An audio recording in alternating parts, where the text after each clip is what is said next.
Bueno, el día de hoy vamos a eh, abordar la temática de la genética en la antigüedad de biología de grado octavo. Para iniciar tenemos que hablar un poquito de la prehistoria de la humanidad. Al inicio pasamos por tres periodos: el paleolítico, el neolítico y la edad de los metales.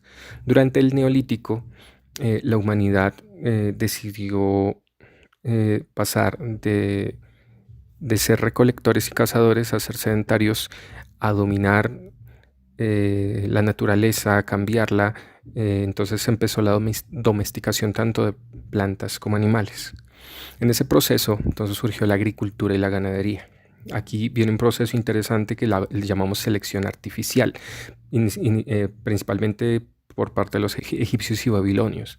Esto ocurrió hace más o menos unos 10.000 años, en donde las especies sufren cambios que se ven reflejados en aspectos morfológicos, fisiológicos y de comportamiento, que son heredables. Entonces, para empezar, una de las primeras especies que se dominaron o que se domesticaron fue la cabra. Proviene de la cabra salvaje. En este proceso lo que se busca es elegir a los mejores ejemplares que tengan las características favorables de un buen peso, productos que sean favorables para el bienestar de las comunidades. Luego, otra de las especies bien importantes es la oveja, que deriva del muflón asiático y del muflón europeo. Igualmente se fueron seleccionando los ejemplares con mejores características hasta que llegamos a la oveja común que vemos aquí en la imagen.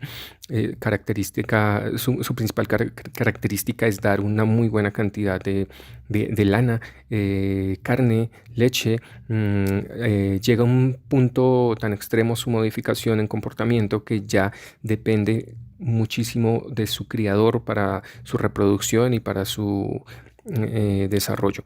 Tanto así que ha perdido muchas veces su posibilidad de defenderse y es muy susceptible a depredadores. Otra especie de gran importancia económica viene siendo los cerdos, que fueron domesticados más o menos hace unos 10.000, 13.000 años en Europa y en Asia, en diferentes lugares. Mientras se dio este proceso, los humanos en su migración llevaron ciertas variedades a diferentes lugares y hubo cruzas entre ellas y también con algunos cerdos salvajes como el jabalí. Ahora bien, el caballo también es bien importante. Su origen viene del tarpán, que viene siendo un caballo salvaje. Aquí en la imagen observamos una fotografía que aparentemente es del último ejemplar, tomada en 1884, y abajo vemos una ilustración. Algunos afirman que la fotografía es falsa, pero la ilustración sí es de unos años anteriores, que muestra cómo era este caballo. Inicialmente el caballo estaba pensado como para cría, para alimentación, pero después se fue, como que se dio cuenta que tenía otras cualidades como para transporte y carga. En cuanto a plantas, muchas especies salvajes, aquí en este caso que vemos en la imagen, como la mostaza, por selección artificial y por diferentes cruces, dio origen al coliflor, que tiene flores estériles, que ahí las observamos; el brócoli, que tiene sus flores no se expresan; en el repollo, donde la distancia internodal, eso que quiere decir que las hojas están muy junticas y tiene esta configuración. Tenemos el berza y el colinao, pues que no son tan comunes, pero también tienen ese mismo origen. Dos científicos que trabajaron mucho en esto fue Alejandro von Humboldt y Nikolai Vavilov. Nikolai Vavilov fue muy importante, un científico ruso que se dedicó a estudiar las semillas. Su intención era generar un germoplasma, un banco de semillas. Viajó por todo el mundo investigando dónde era el origen de las principales plantas que actualmente consumimos. Entonces vemos aquí en el número 1 que está China, India en el 2, Asia Central, ahí en el 3 en el mapa; cuarto está el Cercano Oriente; quinto está el Mediterráneo, que tiene que ser cierta parte de Europa; en África en el número 6 vemos Etiopía; en el 7 está el sur de México y Centroamérica; y en el 8 tenemos a Sudamérica, con Ecuador, Perú, Bolivia, Chile, Paraguay y Brasil. Vemos aquí el trigo. El trigo viene siendo uno de los cultivos más importantes actualmente. ¿De dónde deriva? De trigo, escaña silvestre. Las espigas eran mucho más pequeñas, era un porte diferente, pero con todas las modificaciones de selección artificial tenemos estas dos especies que vemos en la imagen. actualmente todavía existen, pero ya no son tan comunes. ¿Cuál es el común ahorita? Viene siendo el trigo harinero. Corresponde al 90-95% del total de la producción. El problema es que las modificaciones que se han hecho a esta especie están buscando mayor producción para la industria alimenticia a costa de bajar sus niveles nutricionales. La cantidad de proteínas, de aminoácidos esenciales que tiene, los ácidos grasos, llegan al mínimo. Otras especies de importancia: el arroz, la cebada, la soja, la papa, que la papa fue domesticada aquí en Bolivia y Perú por nuestros antepasados. La descubrieron los españoles, se la llevaron a Europa principalmente como una curiosidad botánica. Como tiene una flor muy bonita, inicialmente la utilizaron para los jardines. Posteriormente se dieron cuenta de su riqueza como un producto alimenticio y empezaron a aprovecharla. Le llamaron patata y fue España quien la difundió por muchos otros países. De ahí pues que se le tenga ese nombre en otros lugares.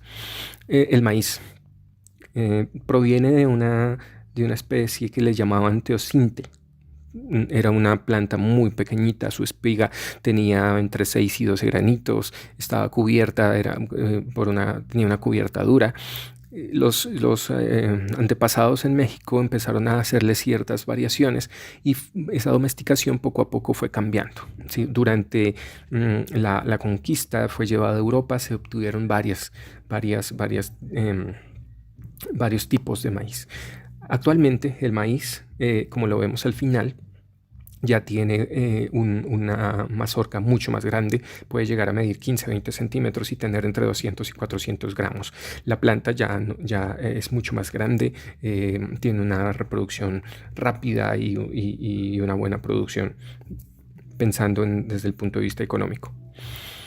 Ahora bien, todo esto nos lleva a que hay un síndrome de la domesticación. ¿Cuál es el efecto sobre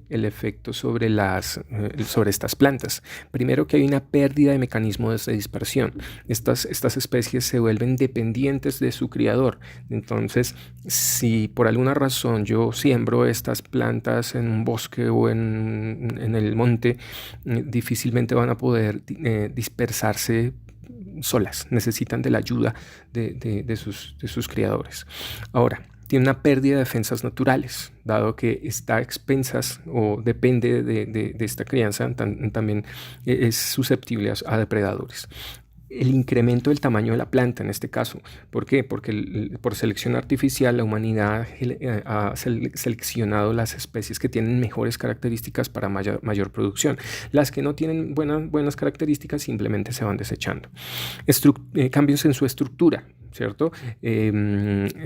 Mayor peso, mayor altura, mayor cantidad de pelo. En el caso de las plantas, pues de pronto se eliminan las ramas laterales, o es más alta o es más corta, raíces más largas, dependiendo de las necesidades. Otra cosa es que hay una sincronización entre la maduración de los frutos y las semillas.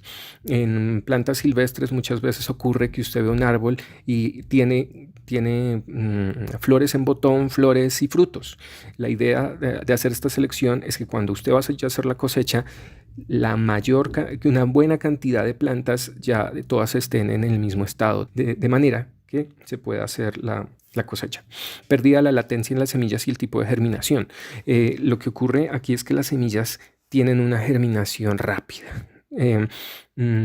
Las semillas silvestres o de otras plantas que llamamos malezas de alguna manera, si usted pone un poco de tierra simplemente y la empieza a regar de agua, y hay semillas guardadas que sienten que ya están en las condiciones adecuadas y empiezan a crecer. Esto se pierde un poco en estas plantas que han sido ya domesticadas.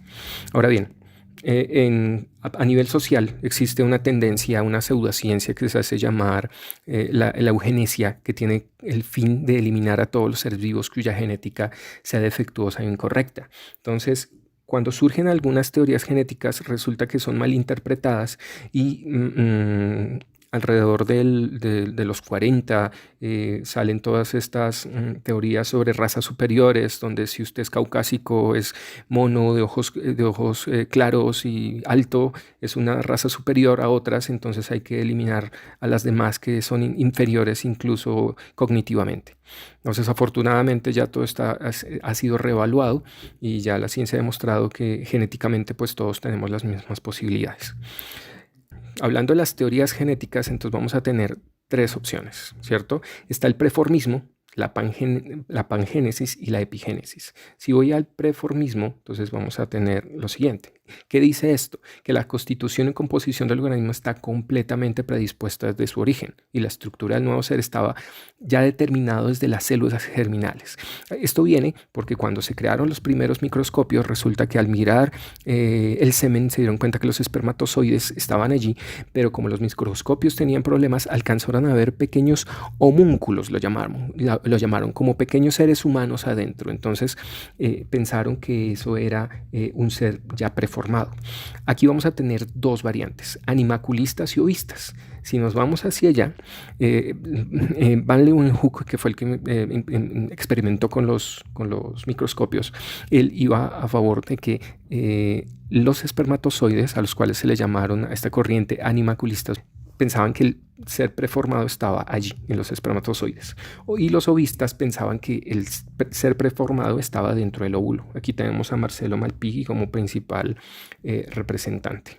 Ahora bien, vámonos para la pangénesis. Si vamos a la pangénesis, estamos hablando que esta teoría quiere explicar el origen pensando en que de todas las partes del cuerpo vienen como unos, los llamaron gémulas, como unos segmentos de información que viajan por todo el cuerpo y llegan hasta las células germinales donde se instalan y ya queda la información para la fecundación, tanto en hombres como mujeres. Aquí vemos las flechas que indican que toda la información va como hacia las células germinales. ¿Quién apoyó esto? Hipócrates y Demócrito hace casi 2500 años. Continuando acá, tenemos la última que viene siendo la epigénesis. Resulta que la epigénesis va en contra de la otra teoría porque me dice que el embrión está formado, que es una mezcla homogénea de sustancias maternas y paternas, que no todo está decidido desde el principio, pero sí que hay una fuerza que hace, que obliga a este embrión a desarrollarse. Quienes defendieron esto, Aristóteles y William Harvey. Posteriormente, pues vinieron otros personajes, pero esta epigénesis que se acerca un poco más a lo que se piensa o a lo que es la realidad, pero la pangénesis ganó fuerza nuevamente. Ahora, con los nuevos descubrimientos resulta que tenemos estos dos. Preformismo, que nos dice, para recapitular un poco, que es que nos afirma que ya el ser viene completamente dispuesto desde su origen, ya está formado. O la epigénesis, que nos dice que no todo está decidido desde el principio. ¿Qué pasa aquí? Resulta que con los descubrimientos del ADN, los descubrimientos de la genética y de la síntesis de proteínas, nos dice la genética que ya las decisiones están tomadas. Los genes definen cómo va a ser el organismo. Esto vendría siendo como un preformismo. Ya no hay nada que hacer, ya todo está dispuesto. Pero resulta que también hay otra opción. Nos dice que no todos los genes se expresan de la misma forma, el ambiente influye, muchas variantes y circunstancias bioquímicas determinan que ciertos genes se expresen, entonces viene siendo como una epigénesis, ¿cierto? No todo está decidido. Aquí se llega como una mediación y aparece la epigenética, donde me dice que hay una información genética que determina las características del organismo, pero que también hay una expresión génica que está determinada por el ambiente y por otras circunstancias. Entonces ya no hablamos ni de preformismo ni de epigénesis, sino de epigenética. Bueno, con eso terminamos esta presentación y espero logren acceder a la evaluación con el link que se les vinculó y muchísimas gracias. Nos vemos en la próxima clase.